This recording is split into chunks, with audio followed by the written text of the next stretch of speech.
여러분 안녕하십니까? LA 사는 친구입니다. 오늘은 5월 20일 수요일입니다. 브라질의 소설가 파울로 코엘료는 이런 말을 했습니다. 언제나 현재에 집중할 수 있다면 행복할 것이다. 여러분은 지금 무엇을 하고 계십니까? 그 일에 집중해 보십시오. 유튜브를 보고 계신다고요? 그러면 LA 사는 친구 이 유튜브에 한번 집중해 보십시오. 저 친구가 무슨 말을 전하고 있는지 집중해 보시면 그 내용들이 하나하나 여러분들한테 들어올 것입니다. 유튜브 시청이 끝나고 나서 요리를 하시나요? 그러면 그 요리에 집중해 보십시오. 혹은 그냥 쉬어야지라고 생각하시나요? 그럼 아무 생각 없이 한번 푹 쉬세요. 네. 그렇게 매 순간순간 열심히 하다 보면 오늘 저녁 잠자리에 들 때 오늘 하루도 열심히 살았구나 라는 생각을 하시게 될 겁니다.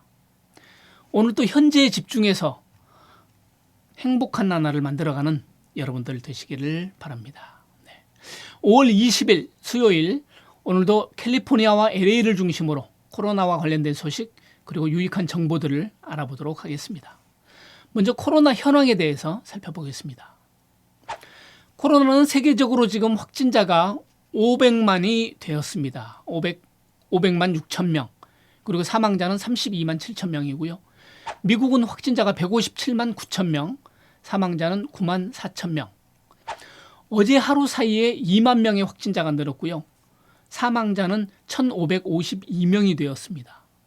확진자는 2만 명 정도면 요즘의 그 어떤 추세라고 볼 수 있는데 사망자가 대신 1,500명으로 보통 1,000명에서 업다운이었는데 1,500명이면 굉장히 한 50% 정도가 증가한 추세인데요. 아직도 우리는 코로나의 위험 안에 있다라고 생각하시면 되겠습니다. 뉴욕은 36만 2천 명, 사망자는 2만 8천 명, 캘리포니아는 8만 4,057명, 사망자는 3,436명, LA 카운티는 확진자가 3만 9,632명에 사망자 1,926명, 오렌지 카운티는 확진자 4,500명, 사망자 88명.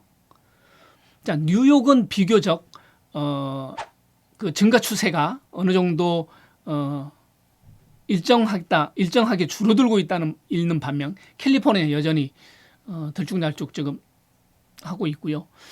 LA 카운티 역시 많은 증가폭을 보이고 있고 이에 반해서 오렌지 카운티는 그나마 좀 잠잠한 편입니다. 지금 사망자가 며칠째 오렌지 카운티는 나오고 있지 않습니다. 네. 이렇게 우리 주변에서도 점점 조심하는 일들이 있었으면 좋겠고요. 자, 엊그저께 게빈 뉴섬 주지사가 경제 재개 3단계를 곧 허용하겠다 이렇게 발표를 했고요. 그 허용하는 범위는 각 카운티나 보건 관계자들과 협의해서 자율적으로 시행을 하라 이렇게 발표를 했었죠. 그 이후로 각 카운티마다 발빠르게 지금 경제 재개를 위해서 지금 준비하고 있고 오픈하고 있는데 여기 LA 카운티에서도 마냥 지켜보고만 있을 수 없습니다. 거기에 나오는 가이드라인이라는 게 사실 굉장히 엄격하기 때문에 LA 카운티나 뭐 샌디에고라든지 이쪽 오렌지 카운티라든지 이런 대도시에서는 사실 굉장히 어려웠는데 그럼에도 계속 지켜만 볼 수는 없어서 데드라인을 정했습니다. 7월 4일을 D-Day로 하고 준비에 박차를 가하자 이렇게 지금 LA 카운티 슈퍼바이저 위원회에서 이제 결정을 했고요. 그 완화된 데드라인이라는 것이 전에는 이랬었죠. 10만 명당 25명 이하의 그 확진자가 나온다든지 병원의 입원율이 5% 이하라든지 이런 식으로 됐었는데 지금은 굉장히 좀 완화됐는데 그 내용은 뭐냐면 병원에 입원하는 환자의 숫자가 점점 감소하는 추세다. 예. 그래서 점점 감소하는 추세일 경우에 3단계도 오픈할 수 있다. 이렇게 얘기하고 있습니다. 그래서 병원에 입원하는 환자들이 숫자가 점점 감소하고 있고 중환자실이라든지 그 응급실의 그 환자들의 숫자가 점점 감소하고 있고 확진자 수가 점점 감소하고 있고 이럴 경우에는 3단계도 오픈해도 된다. 이렇게 얘기하고 있는데 거기서 말하는 지금 3단계 고위험군이라고 말하는데요. 이거는 직접 그 고객과 주인이 직접 대면해서 이제 상품을 판다든지 서비스를 한다든지 하는 그런 업종이죠. 미용실이라든지 네일샵, 타투샵, 그리고 영화관처럼 사람들이 많이 모이는 거, 야외 박물관, 그리고 경기장 이런 곳들이죠. 근데 이제 지금 이런 조건들을 완화한 상태에서 할 수 있고, 경기장 같은 경우도 무관중으로 한다 그러면, 관중 없이 한다 그러면 뭐 감염될 일이 없기 때문에 오픈해도 좋다라고 얘기를 했는데, 그게 지금 개빈 뉴섬 주지사 얘기는 6월 초라고 있습니다. 구체적으로 며칠이다라고 아직 밝히지 않았고, 그게 아마 내일 정도에 구체적인 날짜가 나오지 않겠나 하는데, 그게 아무래도 6월 1일이나 아니면 5일 정도로 잡고는 있는데, 그건 각 카운티별로 재량껏 한데, 북가주라든지 인원들이 많지 않은 그런 카운티에서는 6월 초에 바로 이제 시행을 할 것 같고요. LA 카운티나 오렌지 카운티 이렇게 인원이 많은 대도시 같은 경우는 그보다는 조금 늦춰서 하겠죠. 그래도 일단 7월 4일을 디데이로 하고 지금 준비하고 있다 그러니까 그 기간 내라도 잘 할 수 있도록 준비가 되었으면 좋겠는데, LA 카운티 보건국의 바바라 프레어 국장은 어제 브리핑에서 주지사가 제시한 것은 단지 가이드라인이다. 거기에 대해서 영업장의 오픈은 재량에 맡겼기 때문에 우리 LA 카운티와 우리 보건국이 같이 의논해서 오픈할 것이다 라고 이제 다시 한번 얘기했는데, 일단 그 바바라 프레어 국장은 신중한 입장이죠. 일단은 왜냐하면 보건국 입장은 한 사람이라도 되도록이면 감염자가 나오지 않고 사망자가 나오지 않기를 바라기 때문에 굉장히 보수적이고 조심하는 반면, 시나 정부 당국에 있어서는 지금 많은 사람들이 경제적으로 어렵고 경제를 묶어놓으면 힘들어하기 때문에 되도록이면 어떤 방법으로든 좀 풀려고 하는 이런 상황이죠. 최소한의 안전수칙만 지킨다 그러면 이건 풀겠다 하는 입장이기 때문에 서로 간의 입장이 약간씩 다릅니다. 제가 지금 계속 말씀드리고 있지만 이런 그 서로 간의 입장이 조금씩 다르다라는 것들을 아시고 우리 구독하시는 분이나 영상 보시는 분들도 좀 헷갈릴 수 있는데, 이게 그래서 열었다는 거야 안 열었다는 거야, 뭐 어느 기사를 보면은 한다고 얘기하고 어느 기사를 보면 아니라고 얘기하고 뭐 이러는데, 그 관점을 좀 정확하게 짚고 가면 이해하기 쉽겠다 이런 생각이 듭니다. 3단계를 허용하겠다라고 얘기했고, 그것들은 각 카운티나 보건당국이 재량으로 결정을 해라 라고 얘기한 거고요. 그래서 인원이 적은 카운티는 빨리 오픈할 수 있고, 인원이 많은 대도시에서는 그게 약간 늦춰질 수 있다. 그리고 가이드라인은 지켜야 된다라는 겁니다. 예. 이러는데, 이런 상황에서 이제 아주 뭐라 그럴까요? 대비되는 그런 기사가 떴습니다. 여러분들한테 잠깐 좀 소개해 주고 싶은데요.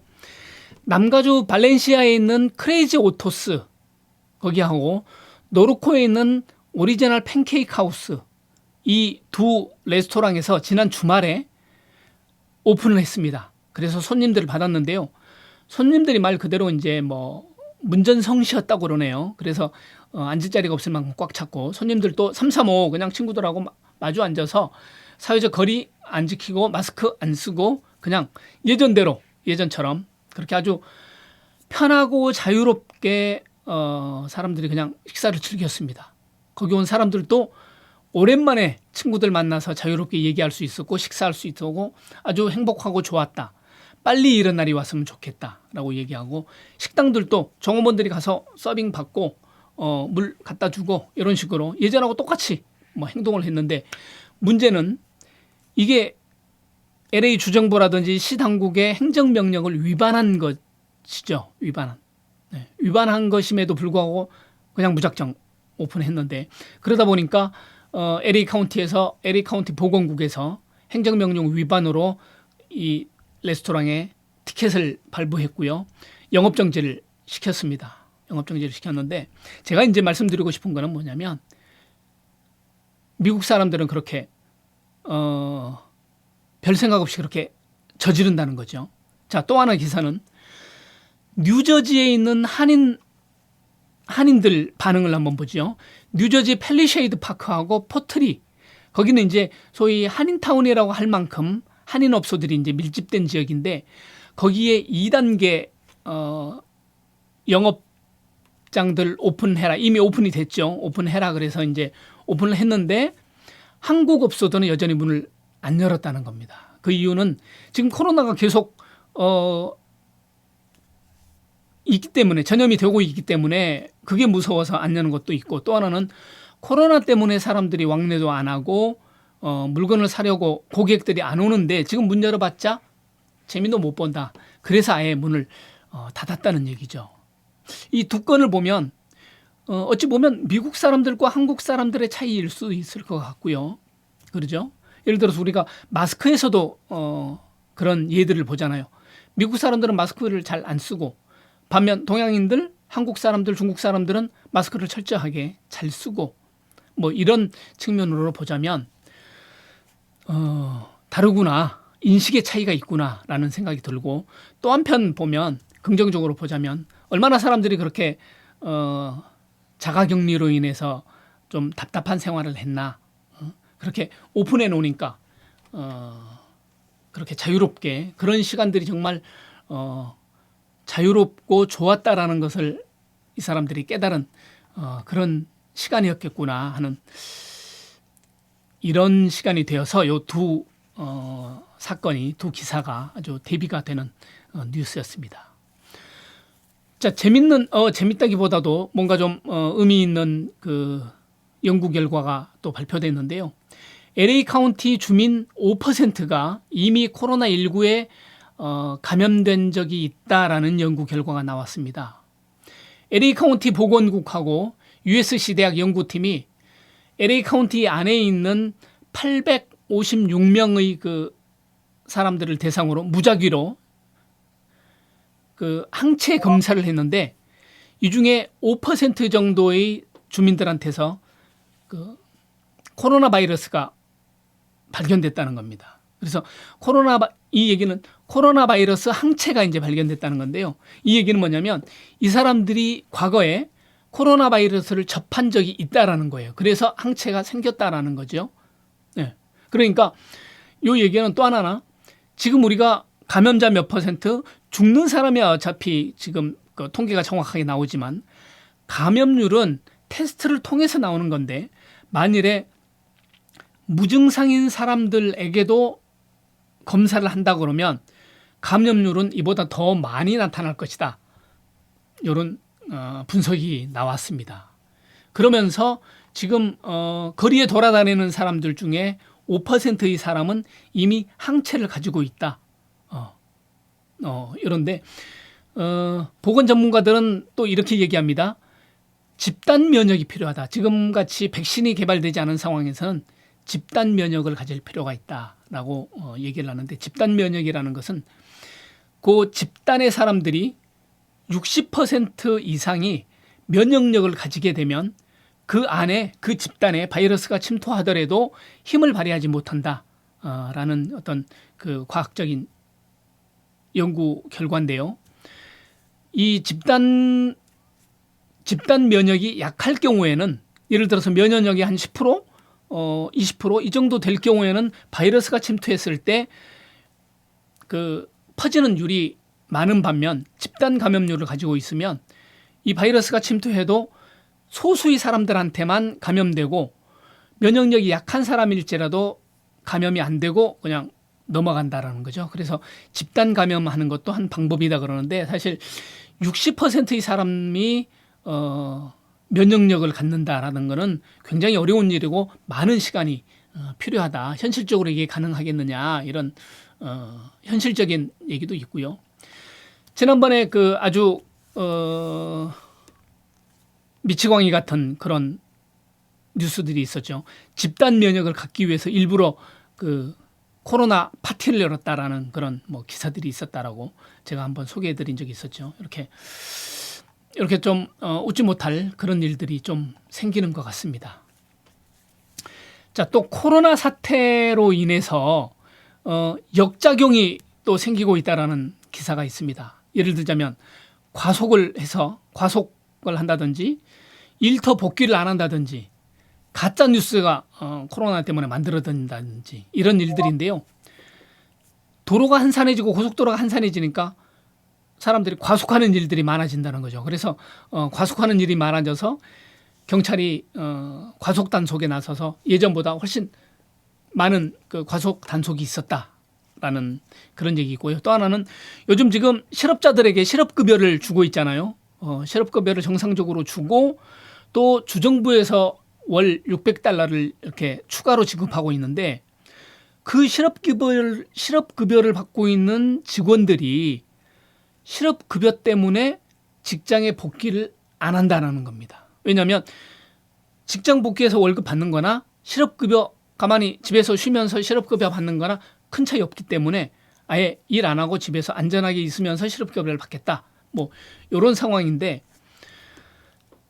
문제는 그 업주들 같은 경우 업주들은 이미 PPP라고 해서 정부로부터 자금을 지원받았는데 이 자금의 70%가 종업원 75%가 종업원들 급여로 나가야 나중에 융자금을 탕감받아서 이제 안 갚아도 되는 이런 상황인데 직원들이 복귀를 안 하겠다라고 해버리면 직원들한테 월급을 못 주잖아요. 그러다 보면 융자 받았던 그 PPP론을 갚아야 되는 상황이 되는 거죠.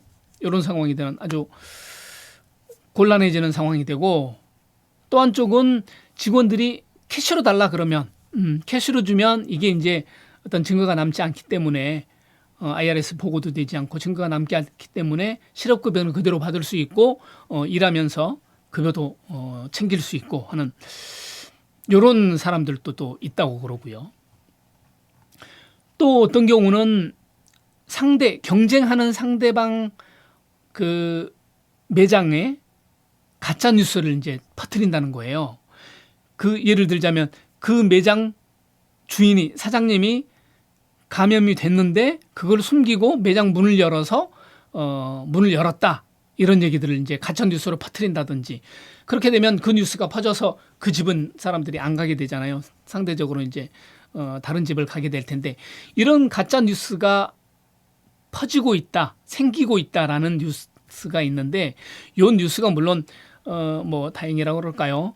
저쪽 동부 워싱턴에서 이 기사가 나왔습니다. 기사가 나왔는데 제가 이 기사 내용을 말씀드리는 거는 우리 한인들이 많이 살고 있는 이 LA 지역도 크게 다르지 않을 것 같다라는 생각 때문에 이제 말씀을 드리는 겁니다. 제가 며칠 전에 말씀드렸잖아요. LAPD에서 보고하기를 최근 2달 동안 그 교통사고가 다시 급증했다. 3월 마지막 주, 둘째 주, 두 주간은 교통사고가 급격히 떨어진 반면 다시 4월, 5월에는 교통사고가 급증했다. 이런 얘기도 제가 말씀드렸고 또 하나 LA 지역에서 이번에 2단계를 허용해라. 3단계 곧 오픈할 것이다라고 말은 하지만 실제 업주들은 거기에서 말하는 가이드라인을 지키기에는 현실적으로 쉽지 않기 때문에 이게 문 연다고 문 여는 게 아니다. 실질적인 그 도움이 되지 않는다라고 볼멘 소리를 한다라고 제가 며칠 전에도 말씀을 드렸잖아요. 이런 것들이 이제 같이 쭉 얘기가 되는 거 보면 뭐 동부 지역이나 이쪽 서부 지역이나 크게 다를 것 같지 않다라는 생각 때문에 한번 말씀을 드려봤습니다. 이걸로 인해서 어쨌든 부작용도 있을 수 있고 하지만 그런 것들이 나쁜 방향이 아니었으면 좋겠다라는 생각이 듭니다. 특히나 이런 가짜 뉴스 같은 것들은 정말 만들어져서는 안 된다라는 생각이 듭니다. 예전에 그런 일들이 있었죠. 대한항공 여직원이 LA 그 한인타운에 와서 몇 군데 식당에 들러서 밥을 먹고 갔다라는 가짜 뉴스가 만들어지는 바람에 갑자기 그 LA 한인타운의 식당들이 장사가 안 되는 이런 상황이 있어서 정말 식당 업주들이 힘들었다. 나중에는 그것이 이제 가짜 뉴스라고 밝혀졌지만 그럼에도 불구하고 이미 사람들은 거기에 대해서 이제 의심하게 되고 발길을 끄는 상황이라서 더 이상 장사가 안 됐다 이런 얘기들이 있었잖아요. 그래서 이런 가짜 뉴스들은 정말 있어서는 안 될 것 같다 이런 생각을 합니다. 우리 서로 정당하게 그렇게 살았으면 좋겠습니다. 네, 오늘의 날씨 한번 알아보겠습니다. LA는 최고 77도, 최저 57도, 대체로 흐리고 선선한 날씨고요. 내일은 오늘과 비슷한 81도, 최저 60도, 맑고 쾌적한 날씨 계속됩니다. 동부 뉴욕은 최고 66도, 최저 49도, 대체로 맑은 날씨고요. 내일도 66도, 최저 55도, 오늘같이 맑고 쾌청한 날씨 되겠습니다. 자, 시작할 때 말씀드렸죠. 지금 무슨 일을 하고 계십니까? 그 일에 최선을 다하십시오. 그렇다면 오늘 저녁 때 여러분은 오늘 하루도 열심히 살았구나라고 느끼실 거라고, 네, 오늘 하루도 열심히 최선을 다하는 여러분들 되시길 바랍니다. 지금까지 LA 사는 친구였습니다. 감사합니다.